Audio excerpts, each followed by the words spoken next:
السلام عليكم. أتمنى أن يجدكم هذا الفيديو في أحسن الأحوال، ولا تنسوا الضغط على زر إعجاب للفيديو وتعليق بخصوص الموضوع.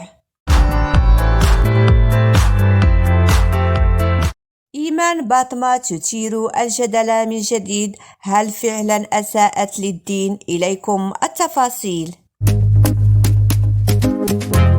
خلقت شقيقة دنيا باطمة الصغرى إيمان باطمة جدلا واسعا على مواقع التواصل الاجتماعي بسبب تدوين كتبتها على حسابها على الانستغرام، وعلى الرغم من أن تلك التدوينة لم تذكر أي تفاصيل، فقالت فيها: صوموا عن النفاق والحقد والغل والشر والأذى وكسر الخاطر قبل أن تصوموا عن الطعام.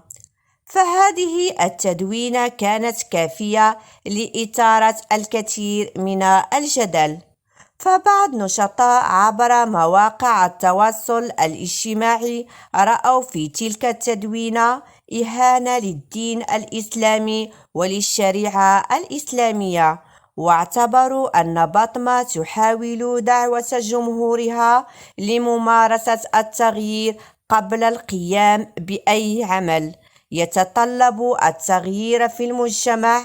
ومن ناحية أخرى، دافع البعض الآخر ودعموا باطمة، مؤكدين أن هناك حرية دينية وشخصية للفرد لاتخاذ الخطوات التي يرونها مناسبة.